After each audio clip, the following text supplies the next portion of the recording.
Please rise for the pledge. I pledge allegiance to the flag of the United States of America and to the republic for which it stands, one nation, under God, indivisible, with liberty and justice for all.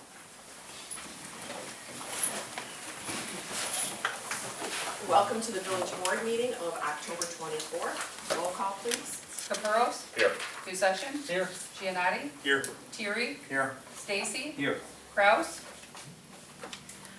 In your packet, you've got the minutes for the last meeting. Does anyone have any changes or additions? If not, is there a motion to approve? So moved. There's a motion on the floor. Is there a second? Second. There's a motion and a second. Roll call.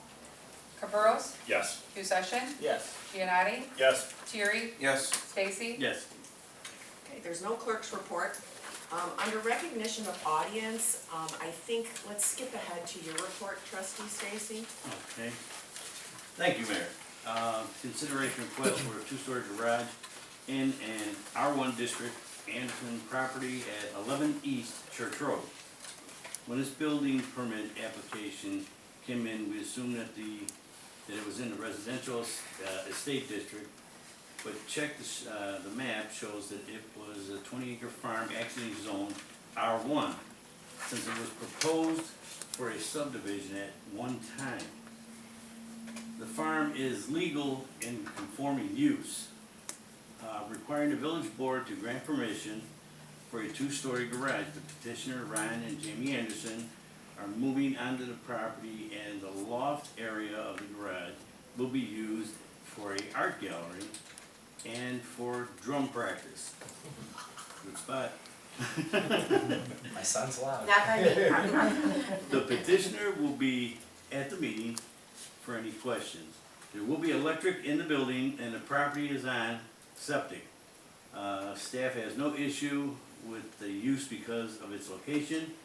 There was a house trailer on the very spot for the new garage and was used as a separate living quarter, but the trailer has been removed.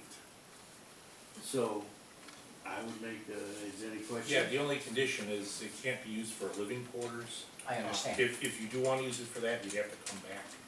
We would do so. Okay. Okay, nothing else? I make a motion that we allow the use, The two-story the garage. in the two-story R1 garage, yes, At 11 East Church Road. yes. There is a motion on the floor. Is there a second? I'll second the motion.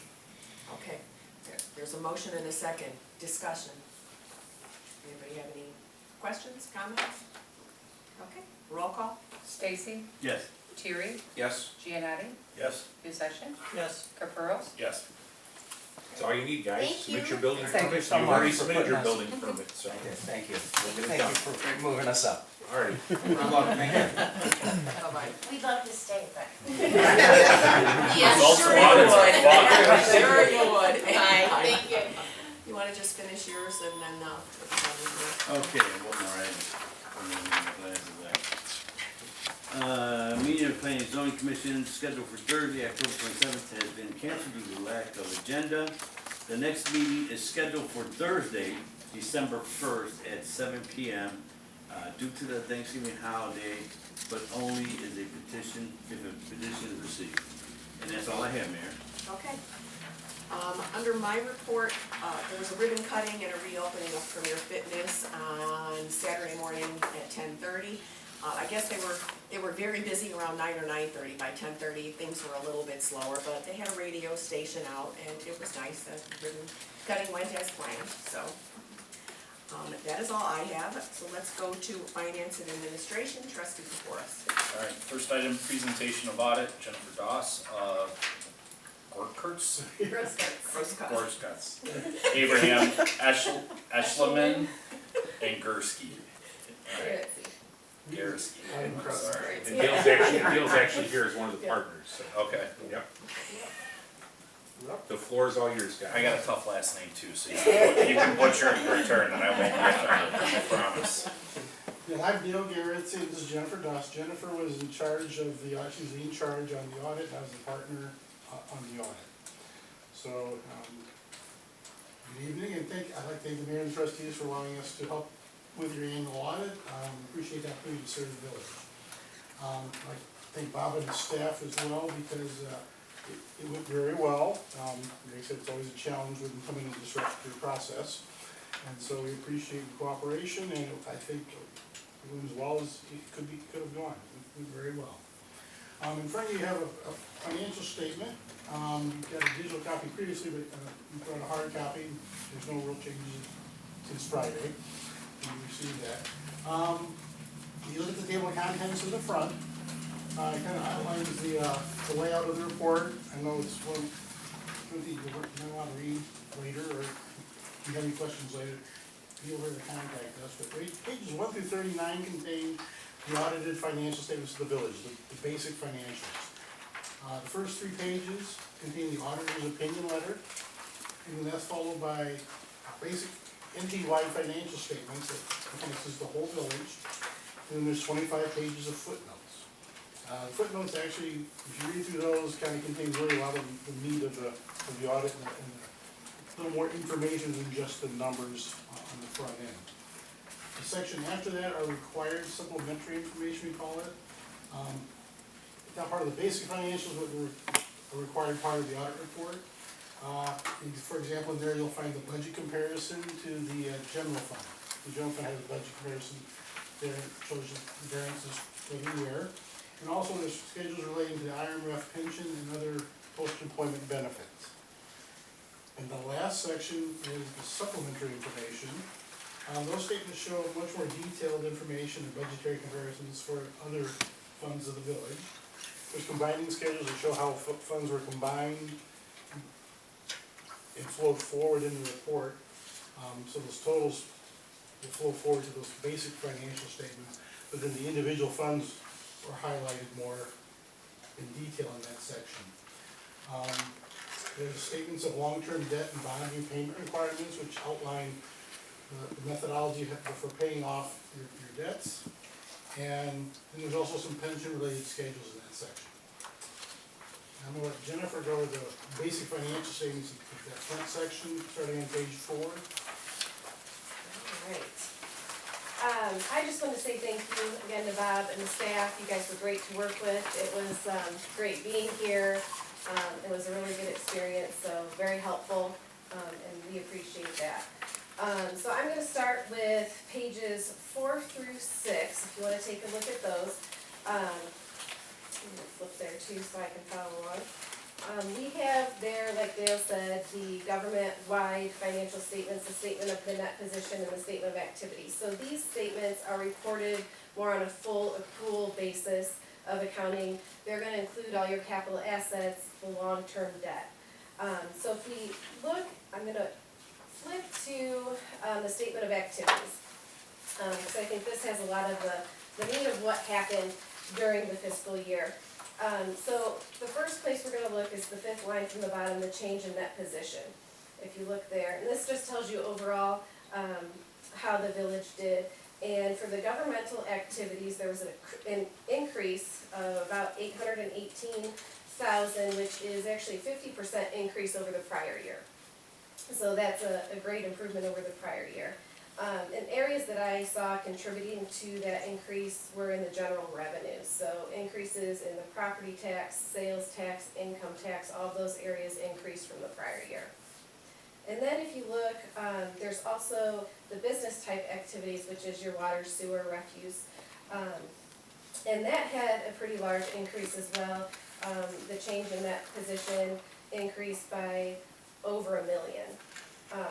And so what I saw there was a decrease in expenditures from the prior year by about $200,000, as well as an increase in revenues by about $200,000. But then we also had some revenues from a grant from the Illinois EPA for the lead line replacement project. So there was about $812,000 there that contributed to that large increase. So that's our statement of net position and our statement of activities. So then if you want to flip to page 7, and if you have any questions at all as I'm going through here, please feel free to stop me and we can go over those as well. So this is our balance sheet for the governmental funds. This is on a modified accrual basis, which basically focuses more on your current financial resources, does not report on the capital assets or long-term liabilities. So again, if we look down the third line from the bottom, that's gonna be our unassigned fund balance, and that's a healthy fund balance there of, just over 859,000. So from a reserve standpoint, that's a very healthy place to be for the village. And then if we flip to page 9, our statement of revenues, expenditures, and changes in fund balance for the governmental funds. Again, this is the modified accrual basis, so looking more at the current financial resources. And again, fifth from the bottom, we have our change in that position. Again, there was an increase from the prior year by about $91,000. So again, overall, the village was doing great there and increasing that fund balance. And then lastly, page 12, we'll look at the statement of revenues, expenses, and changes in that position for the proprietary funds, which again is the water, sewer, refuse, and another great increase. So things that I saw that contributed again to the increase in that position here is operating revenues increased from the prior year by about $183,000. Operating expenditures decreased from the prior year about $172,000, and again that capital grant there from the Illinois EPA for the lead line replacement project. So overall, the change in that position was just over $1 million. So throughout the governmental funds, the general funds, and the proprietary funds, the village is looking in great shape. And then I'll add, there's 3 letters we brought tonight as well. Excuse me. The first 2 letters are required communications. Sometimes you don't have the luxury of meeting with the board all the time with all organizations, so they come out with required communications that we're supposed to have with the board to kind of keep you up to date and inform you of things that have happened. First one I'll cover is easy reference is the 3-page letter. There's a 3-page letter there. That's to communicate the audit process. That lets you know how we proceeded with the audit and any difficulties you might have encountered along the way. The good news is the letter basically states that we didn't encounter any problems. We didn't have disagreements with management. They didn't make any undue pressure on us or anything else. So it's a 3-page letter that says it went very well. There's another 1-page letter that communicates that's required to let you know about internal control. Everyone's concerned about internal control. It tells you that we're required to gain enough understanding to do our audit. We don't necessarily test the internal control. So we can't really give an opinion on the internal control, but if anything comes to our attention during the process, we would have brought it to your attention. Okay? But during our testing and everything else, nothing came to our attention that we would consider, critical enough that would require board, attention. So it's kind of a negative thing, so, well, we didn't find anything, but we didn't test anything beyond where we needed to. And kind of a dovetail to that, it's not a required letter, but there's a 3rd letter that discusses some items that we want to communicate with the board, that we also talked with management about. Things that we did note during the audit that were not considered, like I said, something that would need board attention, but things that we could see that could be improved upon. And any of those discussions with management, that's the first part of that letter. These are observations, I said, that would improve the reporting system internally. And it also includes some future accounting pronouncements that may affect the village. And I think that's all the. We'd like to talk about the deficiencies, because I think the board has the right to know what those are and what the responses are. Okay. The number 1 is bank reconciliations. What we observed here, correct me if I'm wrong, treasurer, the CPA comes in here every month and reconciles the statements, but sometimes in her haste, she doesn't sign off. That Is is that correct? correct, yeah, but we'll be more diligent, make sure that everything is signed. Okay. The second one there, accounts payable interfund. I think that had to do with the last month of the fiscal year in our new accounting system. Transferring to accrual, and we have to get that fixed. Do you wanna explain that one a So little bit, or we- Jennifer can? We spent hours talking about this stuff over the phones. So we, throughout most of the year, the fiscal year, we work on a cash basis. And we run into a situation, for paying bills. We pay bills in May, but we want them attached to our last fiscal year month, in April. So that's where, from the previous auditing firm, we had gotten a recommendation on how to handle that. And, I don't think that was really necessarily the best way to do it. So we're gonna work with Jennifer and come up with a better way, because we're only doing 1 month accrual, whereas the rest of the year is cash. So we have to kind of fix that process.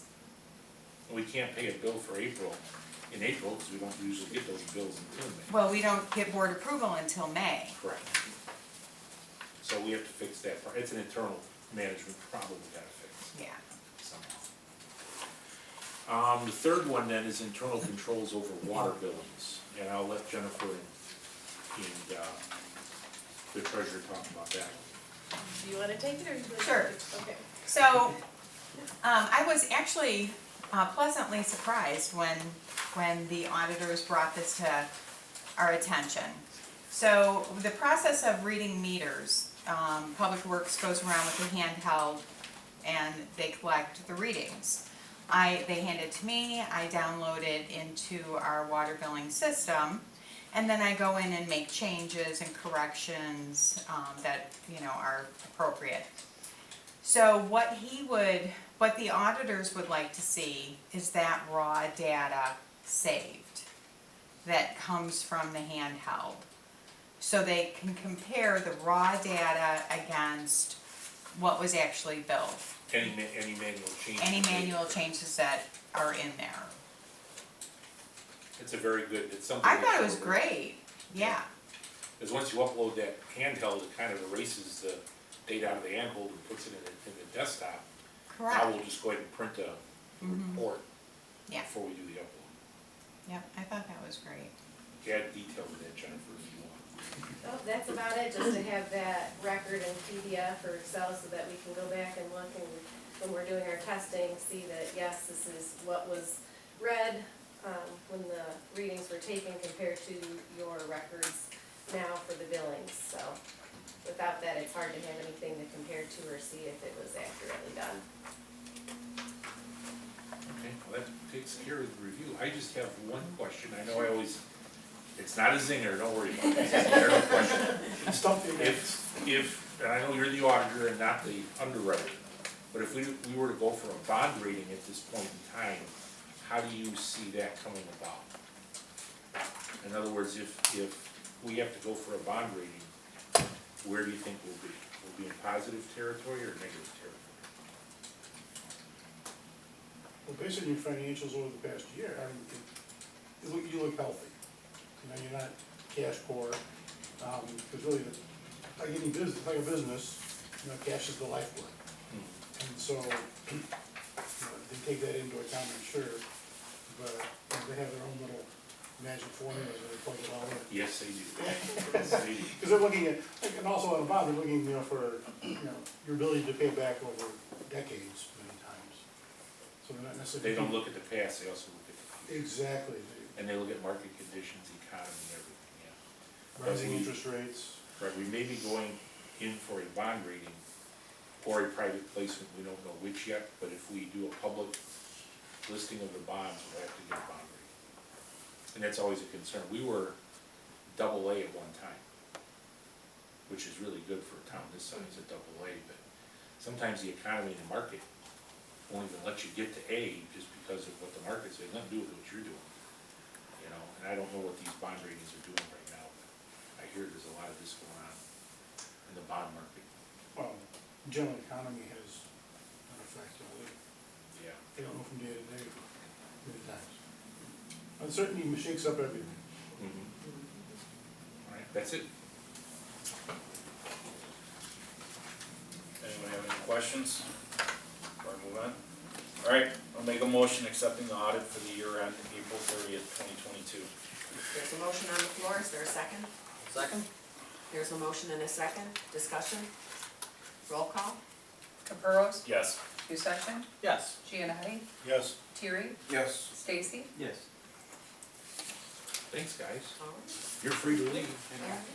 Unless you'd like to stay. If you can give me my data sheet, I'll be happy. It's in here, It is in here? it is in Okay. here. Alright, thank you. Yes, I believe At the last page usually? is it the last page? There it is, I got it. Okay, I'll open that page, I know what I gotta do with it. Thank you. okay, yeah, All right, thank you very much. thank you. Thank you. Thank you very much, we appreciate you. Thanks. Consider authorizing the village president to sign a settlement agreement with Commonwealth Edison regarding underpayment of utility taxes. This class action suit was filed in 2019 after a comprehensive research study in 2018 resulted in the discovery of $5,965 in taxes collected and owed by ComEd to the village. After ASVAR and the attorneys get their cuts, we'll receive about $2,800 of the settlement. A lot of work for chasing a small amount of funding, but this brings to close all the funds owed to ASVAR by the end of the year. The village attorney has approved the agreement. It's recommended that the agreement be approved. So I'll go ahead and make a motion authorizing the village president to sign a settlement agreement with Commonwealth Edison regarding the underpayment of utility taxes. There's a motion on the floor, is there a second? Second. There's a motion and a second, discussion? Roll call? Stacy, Yes. Terry, Yes. Giannotti, Yes. Musacchio, Yes. Caperos. Yes. Consider a resolution authorizing the village treasurer in certain circumstances to pay vendor invoices prior to the approval of the village president and the board of trustees. This is a resolution authorizing the payment of certain bills to avoid interest charges when they occur, or if a meeting of the village board is canceled, resulting in bills not being paid in violation of the Prompt Payment Act and or causing interest to accrue against the village. This is not a regular occurrence and is allowed by law, but the resolution provides the village board support of these actions. It was brought up to me, and I think it's fair that, certain circumstances, something happens, we have had, meetings canceled in the past because of weather. I remember there was with a snowstorm, to me, the biggest thing would be a lack of a quorum. You ever run into a situation where you don't have a quorum to hold a meeting, bills don't get paid. We can't have that as a village. We've never had an issue with this. I think anytime, anything like that, there would be policies in place where the board receives the bills, right? And we all have it. If there's not a meeting, I don't think the bills should not get paid. I think anybody has the right, and everything's always very transparent here. The bills are completely reviewed by the finance chair. Every month, every receipt is looked at, and that opportunity is available to every trustee, so. And all the larger ones that get approved ahead of time Yes. by this board anyway, it's just the standard recurring bills and, And I think the biggest one is, credit card bills and stuff like that for the village where there is interest involved and no sense to pay that, so. I'm gonna go ahead, you got a resolution number, Mayor? 2022-10. I'm gonna go ahead and make a motion approving resolution 2022-10, authorizing the village treasurer in certain circumstances to pay vendor invoices prior to approval of the village president and the board of trustees. There's a motion on the floor, is there a second? Second. There's a motion and a second, discussion? Roll call? Caperos, Yes. Musacchio, Yes. Giannotti, Yes. Terry, Yes. Stacy. Yes. Job classifications for village employees have been updated and will require a resolution of the village board to adopt. They have already been vetted by our labor attorney, who will be asking for approval at the next meeting, so please review. And if you have any suggested changes, to please let us know. The importance of these classifications are not for specific duties, but for worker compensation claims to protect both the employee and the village when injuries or disabilities occur as a result of work. These are provided under separate cover. Everyone should have a copy of those. Again, we'll be going over that next month. It's just kind of a notice. Last item, comprehensive update to the village personnel manual sent to labor attorney for review and comment. This is another major project we've been working on and trying to get all our policies and procedures updated with new state and federal laws. Once the attorney completes his review, we will share the documents with you along with his comments. We hope to have this project completed by the end of the year so we can move on to the financial part of our work for the winter with the budgets and the 5-year financial planning. After the budget approval, we will provide to our 3 labor groups. This manual covers all aspects of our personnel rules outside of a collective bargaining agreement. That concludes my report. All right. Public Buildings and Properties, Parks and Recreation Committee, trustee Gianni. Mayor. Status of the sale of 652 Penfield, legal counsel has been retained and the title work has been ordered. Status of the asphalt in Fireman's Park? Last known date was that they were potentially gonna start this week, but I have not heard from them, so I would venture to say that's probably not going to happen. Okay. And then, status update on the Will County ARPA grant for the HVAC work in the food stand? Still waiting. You'll know when I know. Surprise, surprise. And finally, the tractor in Fireman's Park, breaks down for the 3rd time in 2 years. So, since I started with the 4th of July Commission, we've had the same issue with the, tractor at a cost of anywhere between $2,000 and $3,000, and I'll let Matt take it from there. So the reoccurring issue is the intercooler for the coolant system keeps going out. It basically overheats and leaks all the fluid out all over, and what it could do is potentially damage the motor for good. New Holland is unsure of why it keeps happening with our specific tractor. They have other models of equipment with the same motors, with the same intercoolers in them that they're not having these issues with. It happened to me when I was using it this past Friday for the both the open houses. I was moving some picnic tables around in the park and over to the fire station and things like that with it, and all of a sudden I look over at it and the whole thing's up in smoke. So it's a very common occurrence. Like Trustee Giannotti said, this is the 3rd time that it's happened within the last 2 years. This is the 5th or 6th time that it's happened since we've had it. So it's a reoccurring issue, and New Holland is unsure of why it keeps happening, but once I get an update from them, I'll let you all know. There was talk of, it's not considered a lemon law, but they call it like New Holland Assist.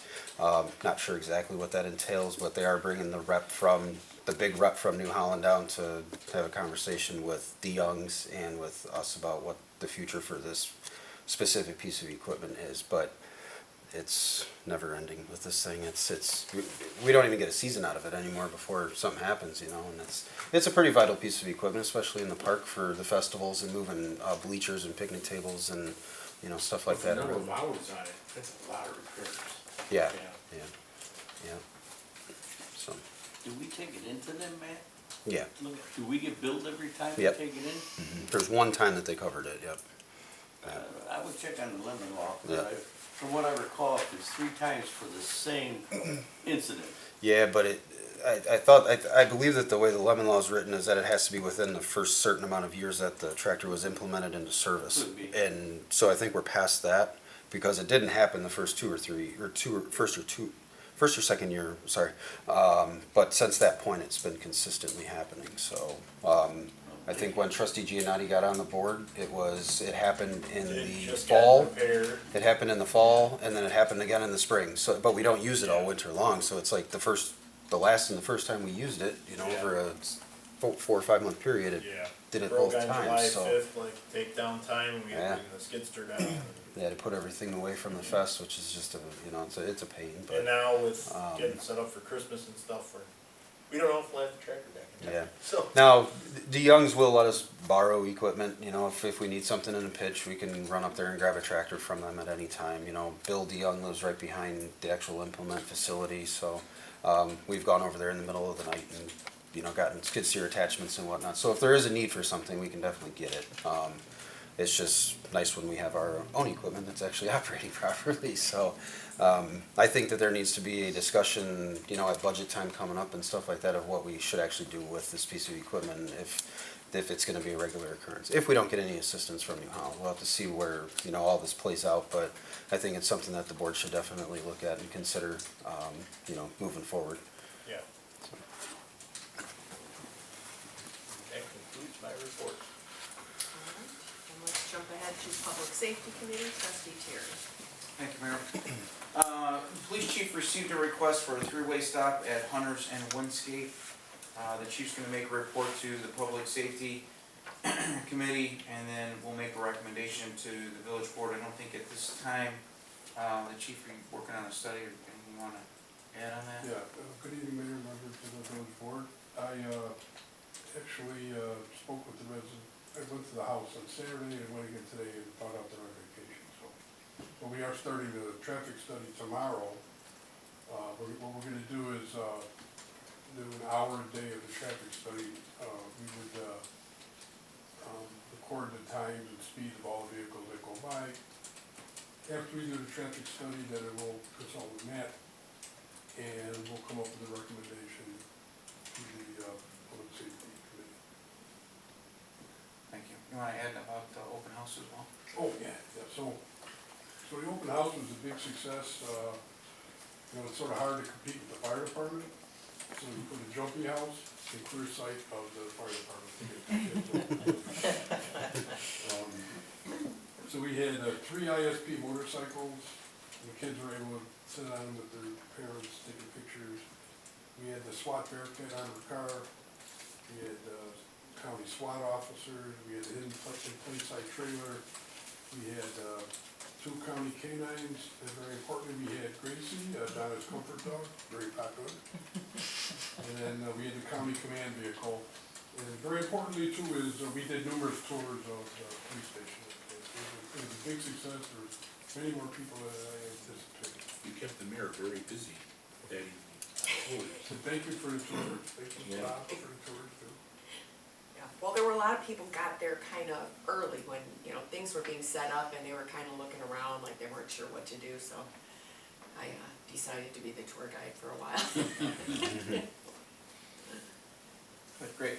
Okay, and then, as a reminder again, I know we've said this a few times, but the trick or treat hours will be from 4 to 7 p.m. on Monday, October 31st.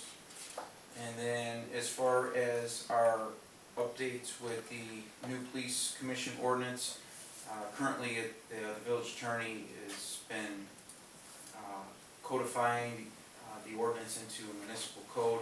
Once that process is complete, it'll be available for the village board to review.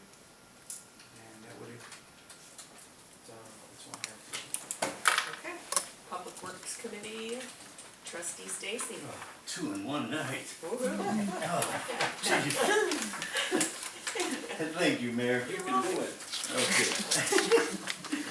The sewer department's monthly report for August and September are enclosed for your review. The Gould Street water main update. Matt, do you want to say anything about that? Bob can I'll do probably. it because Matt has been off. Oh, that's right, you were on vacation, I'm Yeah, sorry. we have all the residents' concerns satisfied, but one resident now we're still working with to get the restorations complete out there. And Matt and I will be talking with the engineers tomorrow and see if we can get this thing resolved and put to bed.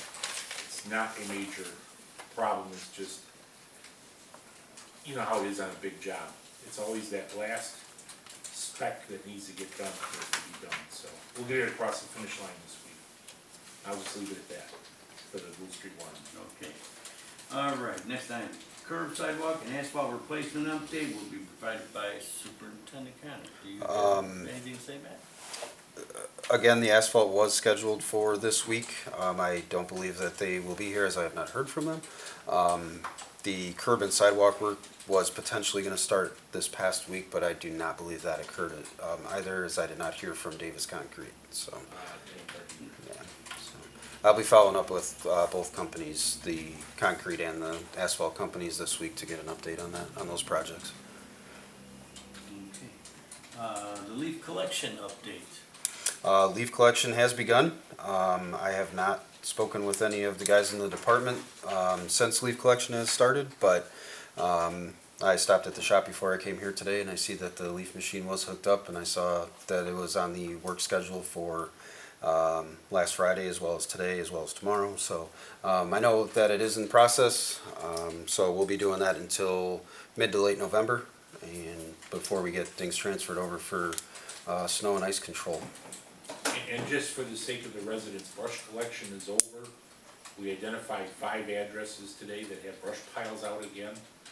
And we can't pick up brush and leaves at the same time, it's extremely difficult, so.